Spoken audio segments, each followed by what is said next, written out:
questions. I'm guessing these questions are coming in from our listeners at home.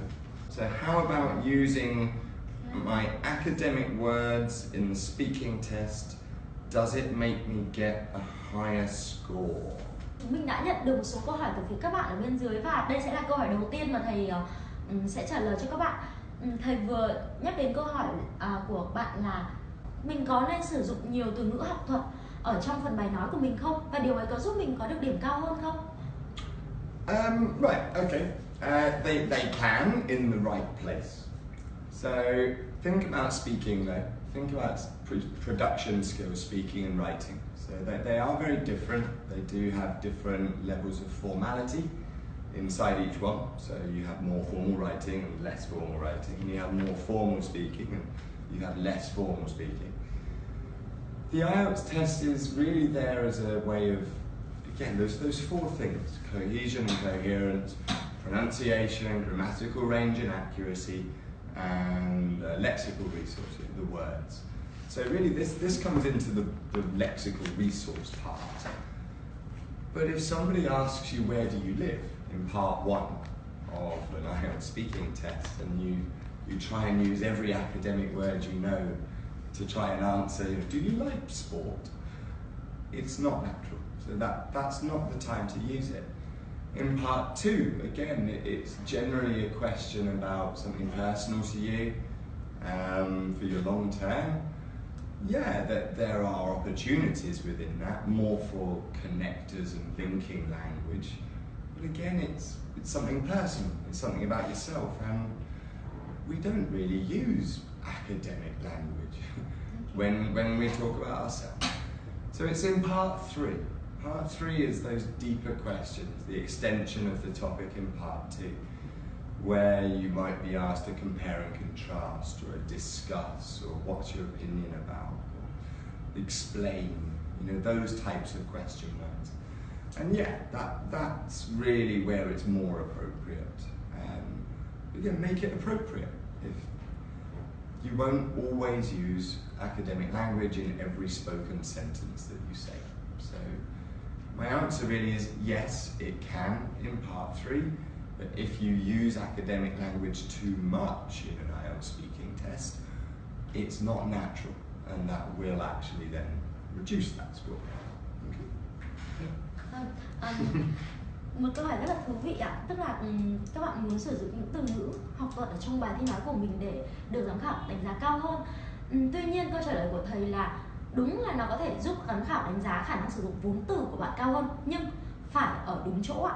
Ví dụ như trong phần bài nói có 3 phần thứ nhất, phần thứ hai và phần thứ ba, thì phần thứ nhất và phần thứ hai là những câu hỏi mà liên quan nhiều đến bản thân bạn cũng như là cuộc sống xung quanh bạn, thì bạn không cần phải sử dụng quá nhiều những từ liên quan đến học thuật, bởi vì nghe nó không tự nhiên một chút nào cả. Nhưng đến phần thứ ba, khi mà câu hỏi liên quan đến với những dạng bài như là so sánh hoặc là đưa ra những ý kiến cá nhân của mình về một số vấn đề nào đấy, thì đúng, bạn có thể đưa ra những từ ngữ học thuật để thể hiện vốn từ của mình rộng, và việc sử dụng vốn từ của bạn rất linh hoạt. Và như vậy thì đúng là việc sử dụng academic words, những từ ngữ học thuật, sẽ giúp bạn trong việc ghi điểm đối giám khảo, nhưng nhớ là đừng sử dụng quá nhiều, bởi vì nghe nó sẽ không tự nhiên, sẽ không giống cách nói của người bản xứ khi người ta nói chuyện. So the next question we have to, can I use, can't read that writing, Can I use, how to say, and well, and, okay, right, to have more time to think. Yeah, okay.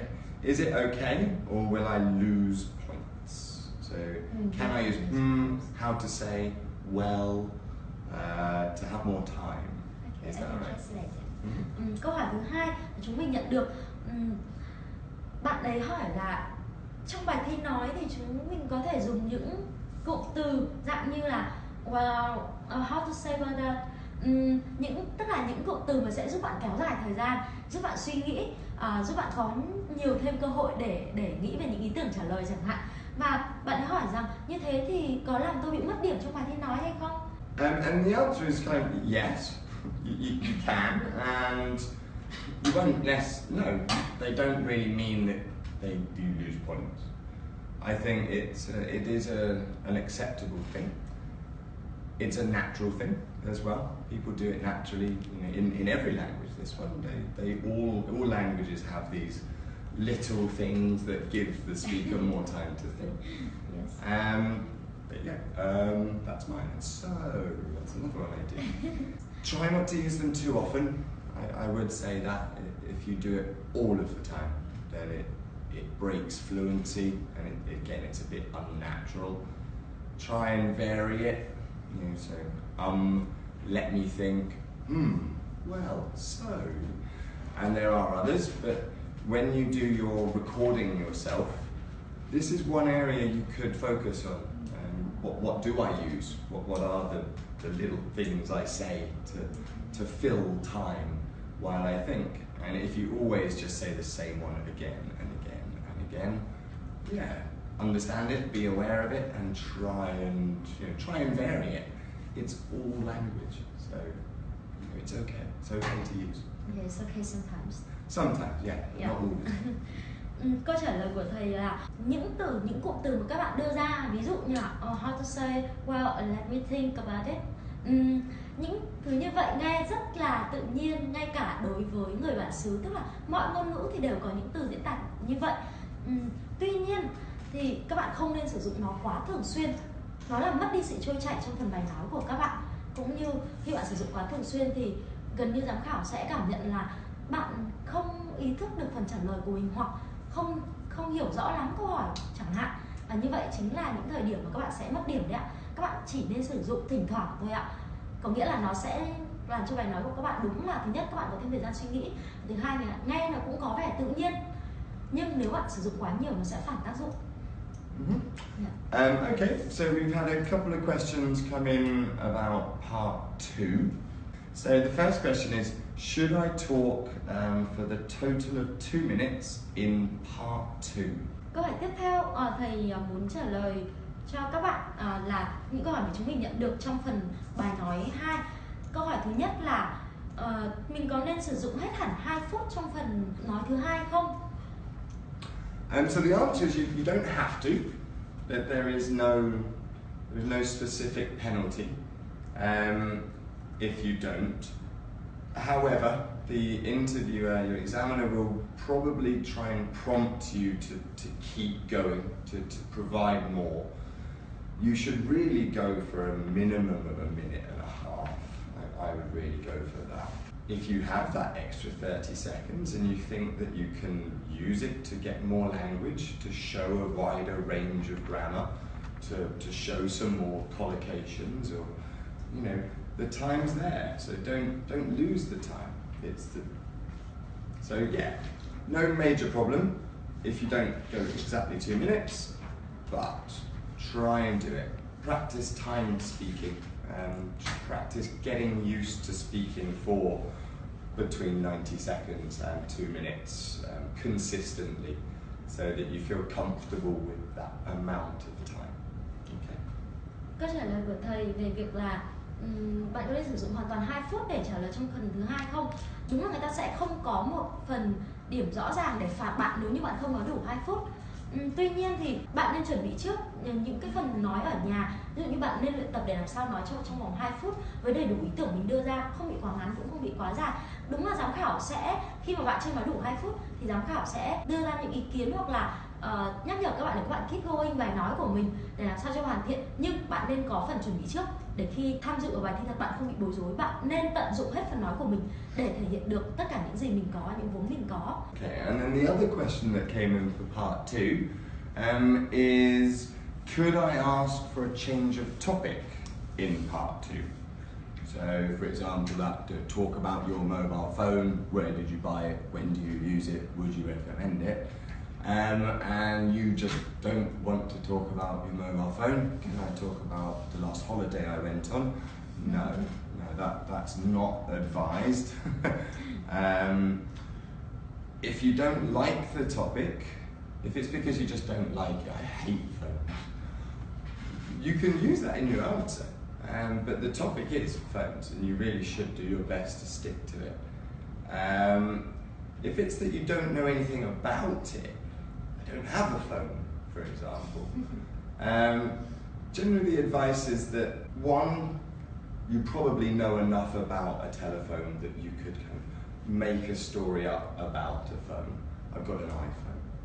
You know, it's got internet and stuff. It's big and shiny. So that's one thing. You can just use your knowledge of phones to answer the question.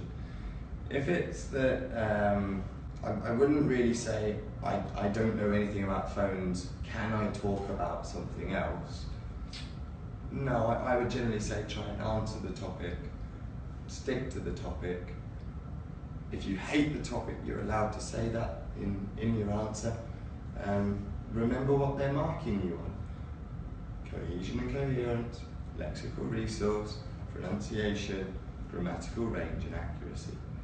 It's not about the answer really, it's about those 4 things. So use the time and show those 4 things. That's the advice for that. Yeah. Câu hỏi thứ 2 cũng rất thú vị ạ, là bạn ấy đưa ra câu hỏi rằng trong phần 2 khi mà giám khảo đưa cho mình một chủ đề và mình không thích chủ đề đấy thì mình có thể hỏi giám khảo để chuyển chủ đề khác được không? Và câu trả lời ạ, hoàn toàn không. Khi mà giám khảo đã đưa cho các bạn một chủ đề thì các bạn phải cố gắng đưa ra câu trả lời liên quan đến chủ đề ấy. Kể cả bạn không thích thì bạn vẫn phải nói về nó. Thầy có đưa ra một câu hỏi của giám khảo rất là đơn giản thôi. Ví dụ như bạn có thể nói một vài thứ về mobile phone, về điện thoại di động được không chẳng hạn ạ. Các bạn không thích điện thoại di động, nhưng bạn cũng không được nói rằng tôi không thích điện thoại di động, tôi có thể chuyển chủ đề sang sang kỳ nghỉ gần đây nhất với tôi có được không? Absolutely not.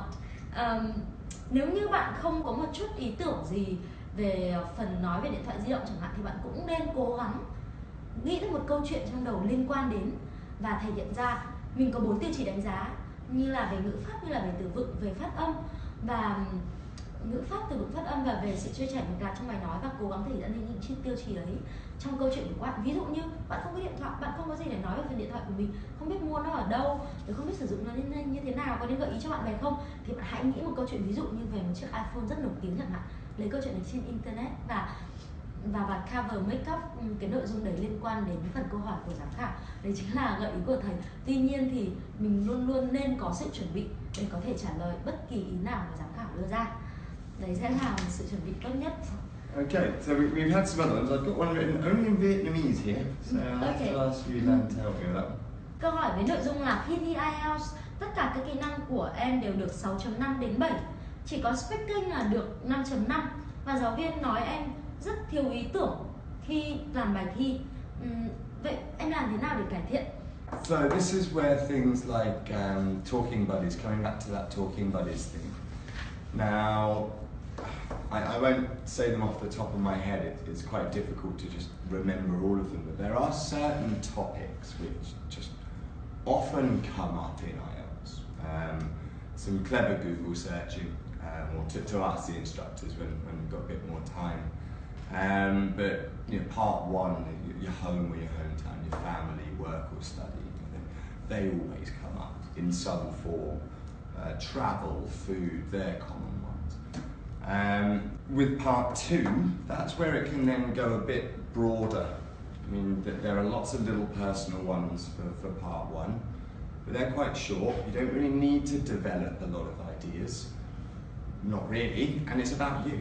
So they're all personal questions. The part 2, use the time. So you have 1 minute of planning. Use it, practice that planning skill, really getting your ideas together. Use the keywords well. You know, if it's a talk about mobile phone, where, when, would you, and yeah, just get some ideas. Maybe at that point, write down some nice collocations. You know, a noun, adjective, noun, or you know, just some of that nicer language that you might want to use. And you're worried you'll forget it, so you know, get it down, and then use that to help you. In part 3, this is really where you'll probably have the most trouble. This is where you have to really explain or compare and contrast, like I said. And there's no problem asking the examiner for a little bit of time if it is a difficult one. You can do that to really give a think, get an order. Try and always develop So expand and develop ideas. Can you explain the difference between studying abroad and studying in your home country? So as you're entering that answer, you can think, well, what have we got? We've got quality. So we're having a compare and contrast. So we might have some things are the same, some things are different. Things are the same, still lots of students. Actually, the syllabus might be the same, perhaps, maybe a bit different. Different, yeah, teaching style and international friend. But you'll need to try and get that going as you're speaking. You don't have the time like part two. So that's where the talking buddy, coming back, find those common topics, develop the vocabulary together, get feedback on it, record yourself on it, try and find native speaker models of people talking about that topic. And again, if you can do that consistently, on a daily basis, one topic, one day, just try and find as many questions as you can about that topic. Practice with partners, practice with your teacher, practice on your own in front of a mirror. But it's the practice, practice, practice. By researching it, that's really where you're going to get your ideas from. If you never think about it before the test, you won't have any ideas. So find the common topics, brainstorm, practice, recycle the vocabulary, all of the stuff we've done. Câu hỏi rất là khó và cũng thầy có thể đưa ra được rất nhiều ý tưởng để trả lời. Tuy nhiên thì thầy đã tổng hợp lại những gần như là những ý tưởng cơ bản nhất để các bạn có thể phát triển trong phần bài nói của mình. Trong phần bài nói các bạn có 3 phần chính ạ. Là phần thứ nhất sẽ nói về những chủ đề rất thường gặp, ví dụ như hometown, quê nhà của bạn, nói về những chuyến du lịch của bạn, nói về đồ ăn. Đây là những câu hỏi rất là dễ thôi, thì gần như là mình phải có sự chuẩn bị.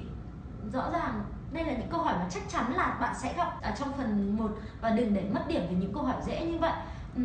Phần thứ hai sẽ là hoàn toàn nói về những thông tin cá nhân bạn, những sở thích của bạn, và bạn có 1 phút để planning, tức là đưa ra những ý tưởng, sau đấy thì mới trả lời, và bạn nên tận dụng 1 phút đấy và nên tận dụng các câu hỏi để có thể làm nên dàn ý trong phần bài nói của mình. Ví dụ như sử dụng các câu hỏi về when là về thời gian, where là về địa điểm nơi trốn, who là liên quan đến con người. Những câu hỏi như vậy sẽ giúp bạn đưa ra những ý tưởng để các bạn bám sát những ý tưởng đấy trong phần bài nói. Nhưng làm sao bạn chỉ có 1 phút thôi? Thì mấu chốt ở đây là gì ạ? Vẫn rất quan trọng là sự thực hành. Các bạn cần thực hành rất nhiều, chuẩn bị rất nhiều trước phần bài nói của mình để có thể tận dụng 1 phút quý giá đấy, đưa ra những ý tưởng mình có trong đầu và đừng để mất bất kỳ điểm nào. Khi mình đã có ý tưởng trong đầu thì hãy nói ra. Và phần thứ 3 cũng chính là phần mà các bạn gặp nhiều khó khăn nhất trong phần bài nói. Và tất nhiên đấy cũng là những phần mà giám khảo đưa ra những câu hỏi khó nhất liên quan đến việc so sánh và có sự tương phản. Thì cần chú ý rất nhiều về việc làm sao để mở rộng được câu trả lời của mình, cũng như là phát triển những ý tưởng. Và như bạn nói là làm thế nào đấy ạ? Thầy có đưa ra một cái đề bài mà giám khảo có thể hỏi các bạn rất thường xuyên là so sánh giữa việc du học và việc học tập ở Việt Nam. Thì những thứ mà bạn có thể đến ngay trong đầu, ví dụ như là sẽ khác nhau về phương thức giảng dạy, khác nhau về phong cách học, khác nhau về việc kết bạn và có môi trường quốc tế. Những ý tưởng này làm sao để các bạn đưa ra chính là các bạn cần có sự chuẩn bị với những chủ đề thường gặp, ví dụ như là giáo dục hay là công nghệ.